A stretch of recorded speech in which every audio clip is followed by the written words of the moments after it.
List आज जारी की जा सकती है। झारखंड कांग्रेस प्रभारी पहुंचे रांची। गुलाम अहमद मीर का बड़ा बयान, 81 में से 89 सीट पर कोई दिक्कत नहीं और आज रात तक कांग्रेस की दूसरी लिस्ट जारी हो सकती है।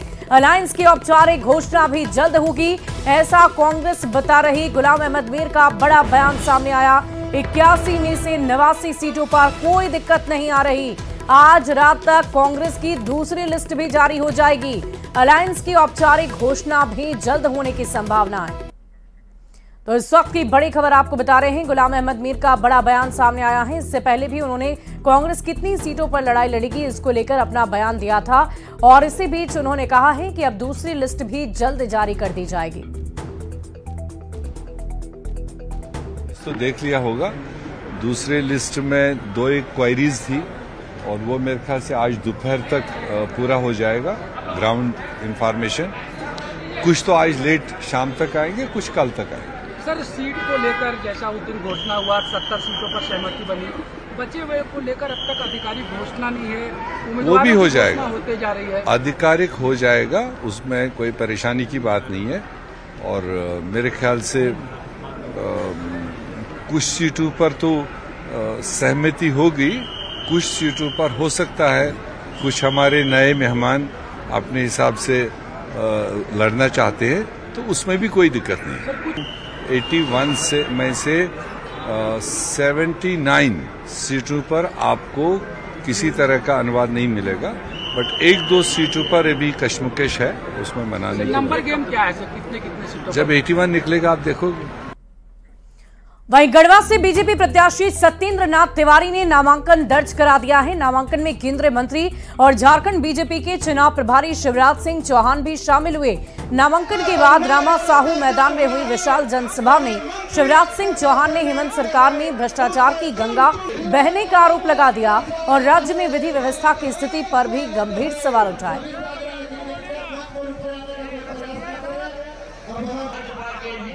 कुंभकर्ण था रावण का भाई। कुंभकर्ण कहते थे वो 6 महीना सोता था और 6 महीना उठता था तो 6 महीने खाते ही रहता था। वो तो 6 महीने खाता था, लेकिन गढ़वा में जो मंत्री बैठा है वो तो 12 महीने ही खाता रहता है। ये ईंट खा जाए, ये पत्थर खा जाए और ये क्या खा जाए? अरे जोर से बताओ, क्या खा जाए?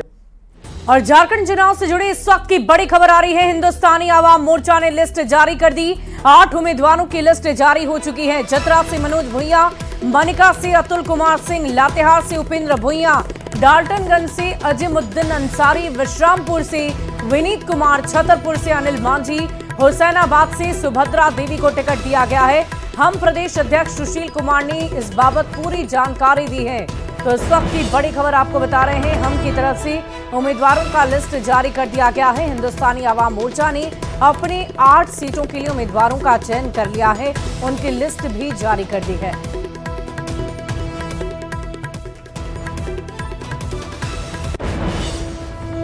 और झारखंड विधानसभा चुनाव से ही जुड़ी एक और बड़ी खबर आ रही है। हेमंत सोरेन कल करेंगे नामांकन। बरहेट से चुनावी मैदान में है हेमंत सोरेन, यानी कि झारखंड के मुख्यमंत्री बरहेट सीट के लिए अपना नामांकन दर्ज कराएंगी। कल्पना सोरेन गांडी सीट के लिए कल नामांकन करेंगी। अमर बावरी कल नामांकन का पर्चा भरेंगे। वहीं चंदन कियारी से चुनावी मैदान में है अमर बावरी। सीपी सिंह भी कल ही नामांकन करेंगे, जो रांची से उम्मीदवार है। 28 अक्टूबर को बाबूलाल मरांडी नामांकन करेंगे। वहीं 25 अक्टूबर को बिरंची नारायण भी नामांकन करेंगे। नवीन जायसवाल कल करेंगे नामांकन, ऐसी जानकारी आ रही है। वहीं 25 अक्टूबर को चंपाई सोरेन और लोबिन हेम्ब्रिम भी अपना नामांकन दर्ज कराएंगे। तो वो दावा है खुशफहमी पालें, मुंगेरी लाल के हसीन सपने देखे से कोई किसी को रोकता है क्या? नहीं, देखिए मैं इतना ही जानता हूँ, भारतीय जनता पार्टी विश्व की सबसे बड़ी पार्टी है और हमें फक्र है, हमें बहुत उसको अभिमान गौरव लगता है कि हम लोग भारतीय जनता पार्टी के एक कार्यकर्ता हैं। और अगली खबर गुमला से आ रही है, जहां विशुनपुर से बीजेपी प्रत्याशी समीर उरांव ने नामांकन कर दिया है। गाजे बाजे और हजारों समर्थकों की जुलूस के साथ समीर उरांव ने नामांकन किया और इस मौके पर केंद्रीय महिला बाल विकास मंत्री अन्नपूर्णा देवी भी उनके साथ रही। नामांकन के बाद दोनों ने इस विधानसभा चुनाव में बीजेपी की दमदार जीत का दावा किया है। पूरी राज्य की जनता के साथ हमारा गुमला जिला और बिशुनपुर विधानसभा की जनता भी ऐसे सरकार के रवैये से पूरा आक्रोशित हुआ है। तो निश्चित रूप से समीर उरांव जी इस जमीन के, इस धरती के का पुत्र है और हमेशा लोगों की सेवा करते रहे हैं। आप इसके पहले भी वो प्रतिनिधित्व कर चुके हैं और आने वाले समय में भी लोगों का विश्वास, भरोसा, जिस तरह से लोगों का समर्थन मिल रहा है, निश्चित रूप से ये जीतेंगे। और झारखंड विधानसभा चुनाव से जुड़े इस वक्त की बड़ी खबर आ रही है। टिकट कटने पर भड़क गए जेएमएम विधायक दिनेश विलियम मरांडी। दिनेश मरांडी ने जेएमएम पर हमला बोला, कहा गुरु जी को सामिन मरांडी ने राजनीति में लाया और दुमका से चुनाव भी लड़ाया। वो चुनाव जीते, राजनीति में आगे बढ़े, लेकिन मेरे साथ उनके परिवार ने धोखा कर दिया है। आपके परिवार से 4 लोग लड़ेंगे और सामिन मरांडी से एक भी नहीं लड़ेगा। सामिन मरांडी की बेटी है दिनेश विलियम मरांडी। दिनेश विलियम मरांडी को इस बार टिकट नहीं मिला है, तो वे चुनाव जीते और राजनीति में आगे बढ़े। और विलियम मरांडी की तरफ से ये बयान सामने आया, लेकिन मेरे साथ उनके परिवार ने धोखा किया। उन्होंने सोरेन परिवार के ऊपर धोखा का आरोप लगाया है। उन्होंने कहा कि राजनीति में सोरेन परिवार को आगे बढ़ाने में मरांडी परिवार की अहम भूमिका रही है। उन्होंने कहा कि गुरुजी को सामिन मरांडी ने ही राजनीति में लाया था, यानी कि शिबू सोरेन की बात वो कर रहे हैं, और दुमका से चुनाव भी लड़वाया। वे चुनाव जीते, राजनीति में आगे भी बढ़े, लेकिन मेरे साथ और मेरे परिवारजनों के साथ उन्होंने धोखा किया है, क्योंकि उन्हें इस बार टिकट नहीं दिया गया। वहीं विधानसभा चुनाव को लेकर नेता जनता से जुड़ने के लिए तरह तरह की कोशिशें कर रहे हैं, और ऐसा ही एक तस्वीर जामताड़ा में देखने को मिली है, जहां अपने बयानों और कारनामों की वजह से सुर्खियों में रहने वाली सूबे के ग्रामीण विकास मंत्री और जामताड़ा के कांग्रेस प्रत्याशी इरफान अंसारी चाय बनाते हुए नजर आए। इरफान अंसारी ने नाम लिए बगैर बीजेपी उम्मीदवार सीता सोरेन पर तंज कसते हुए ये कह दिया कि जामताड़ा की जनता मेहमान का स्वागत तो करती है, मगर उन्हें बर्दाश्त नहीं करती। कौन सा मेहमान? खास करके जो मेहमान लोग आते हैं यहाँ, बरसाती मेढक की तरह, है ना, आए और चले गए, उनके लिए मैं चाय बना रहा हूँ और मैं भिजवा रहा हूँ। और मैं कहूँगा कि चाय को भेज दीजिए, उनको पिला दीजिएगा और इरफान अंसारी के हाथों के द्वारा चाय दे दीजिएगा। जामताड़ा की जनता मेहमान को बर्दाश्त। झारखंड विधानसभा चुनाव से पहले दल बदल की सियासत तेज हो गई है। टिकट नहीं मिलने से नाराज नेता पार्टी छोड़कर दूसरे दल में जा रहे हैं। बोरियो से टिकट नहीं मिलने से बीजेपी नेता सूर्या हांसदा भी नाराज बताए जा रहे हैं। उनके निर्दलीय चुनाव लड़ने की संभावना है, जिस पर बयानबाजी भी जमकर की जा रही है। कई लोगों के यहाँ घर पर जा रहा हूँ भाई, वो हमारे पार्टी के कार्यकर्ता है, पार्टी को मजबूती प्रदान करने में उनका भी बड़ा अहम रोल है भाई। हम कैसे भूल सकते हैं? वो भी कहीं जाएंगे नहीं, रूठे हुए हैं भाई, रूठे हुए को बनाना भी आवश्यक है। पद का लालच देके, पैसे का प्रलोभन देके, डरा के, धमका के, ईडी सीबीआई बता के अब तत्काल तो रोक लेंगे, लेकिन उसका प्रतिफल क्या होगा? मैं उदाहरण देता हूँ, राजधनवार में रविंदर राय को इन लोगों ने मना लिया, उनके घर पहुंच गए तमाम जो प्रभारी थे। ठीक है, अभी मीडिया में आ रहा है वो मान गए, लेकिन वो मान जाएंगे, उनके चाहने वाले, उनके जो फॉलोअर्स हैं, उनके जो लोग हैं, क्या वो इस बात को कबूल करेंगे? नेताओं की बलि राजनीतिक स्वार्थ के लिए लोग हैं, और भाई, बेटा, पिता, यहां तक कि पुत्र वधू को अगर आप टिकट दोगे, तो जिन कार्यकर्ताओं में आत्मसम्मान बचा है, जिन कार्यकर्ताओं में जमीर जिंदा है, वो भारतीय जनता पार्टी में नहीं रहे। और झारखंड विधानसभा चुनाव की सरगर्मी के बीच नेताओं का पाला बदलने का दौर जारी है, जिसे लेकर बीजेपी प्रदेश प्रवक्ता प्रतुल शाहदेव ने बीजेपी को छोड़ जेएमएम का दामन थामने वाले नेताओं पर कटाक्ष कर दिया है। प्रतुल शाहदेव ने कहा कि जिन लोगों ने पार्टी को छोड़ा है वे अपना स्वार्थ देख रहे हैं, जबकि पार्टी के कार्यकर्ताओं का लक्ष्य राष्ट्र हित सबसे अहम होता है।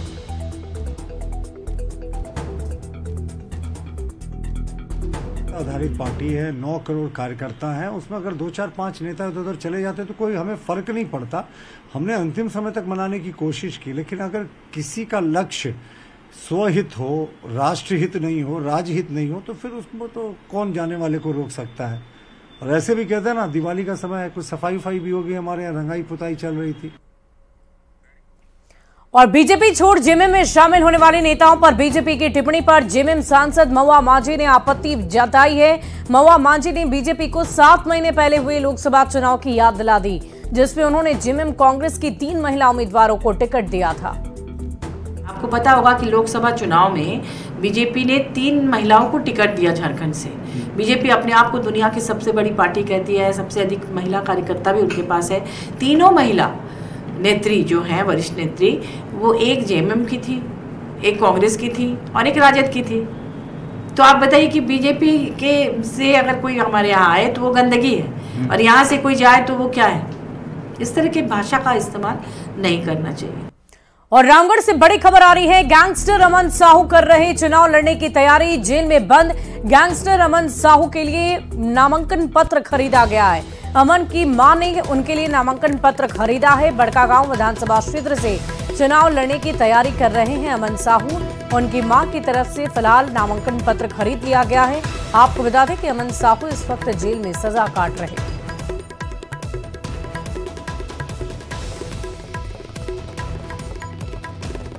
अगली खबर धनबाद से, जहां भारी मात्रा में कैश की जब्ती हुई है। कार से 71,97,000 रुपए जब्त हुए। महुदा में तिलमच्चो चेकपोस्ट पर जब्त किए गए हैं। बोकारो से धनबाद जा रही थी लग्जरी कार। आयकर विभाग की टीम को ये सूचना दे दी गई है। कार सवार लोगों से पूछताछ की जा रही है। तो तस्वीरें हम आपको दिखा रहे हैं, देखिए कितने नोट हैं, आपको नजर आ रहे होंगे।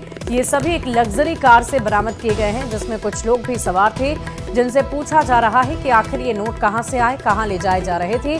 आपको बता दें कि आचार संहिता लागू होने के बाद ये कार्रवाई बहुत ही महत्वपूर्ण है। बोकारो से धनबाद की ओर ये कार जा रही थी। तस्वीरें हम आपको दिखा रहे हैं, 71 लाख रुपए हैं। ये पैसे किसके हैं? इस लग्जरी कार से इस पैसों को बरामद किया गया है।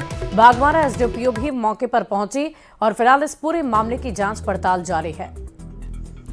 तो एक्सक्लूसिव तस्वीरें हम आपको आपकी टीवी स्क्रीन पर दिखा रहे हैं।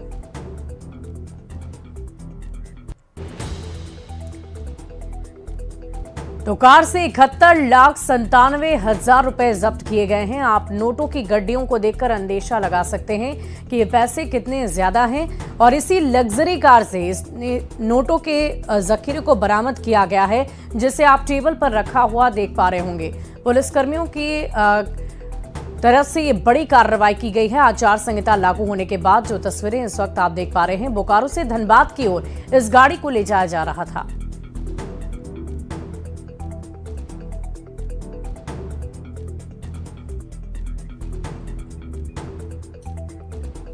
और झारखंड विधानसभा चुनाव के मद्देनजर रांची पुलिस को बड़ी सफलता हाथ लग गई है। पुलिस ने नामकुम इलाके से 500 किलो डोडा बरामद किया है। दरअसल ये डोडा दूसरे राज्यों में भेजे जाने के लिए एक जगह पर छिपाकर रखा गया था, जिसकी सूचना पुलिस टीम को दी गई। पुलिस ने कार्रवाई करते हुए इसे बरामद कर लिया। हालांकि इस मामले में अब तक कोई आरोपी गिरफ्तार नहीं हो पाया है।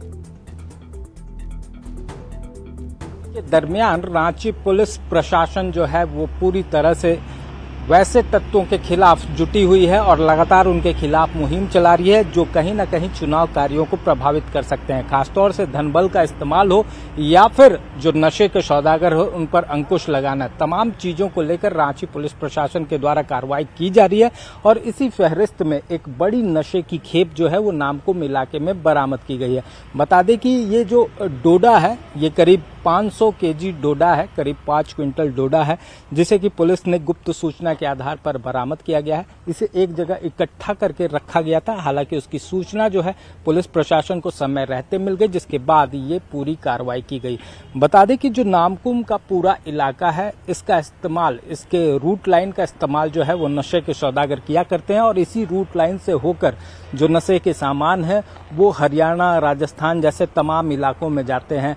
इसे देखते हुए पुलिस प्रशासन खासतौर से नामकुम इलाके में भी काफी सरगर्मी है और इसे देखते हुए यहाँ पर नशे के सौदागरों के खिलाफ लगातार अभियान चलाया जा रहा है। उसी फहरिस्त में ये कामयाबी मिली है लेकिन सबसे अहम बात है कि इसमें एक भी आरोपी की गिरफ्तारी अब तक नहीं हो पाई है। उन आरोपियों की गिरफ्तारी के लिए पुलिस प्रयास कर रही है, हालांकि अब तक इस पूरे मामले में कोई अहम सुराग पुलिस को नहीं मिला है। कैमरामैन संजीव तिवारी के साथ ओम प्रकाश, न्यूज़ 18 रांची।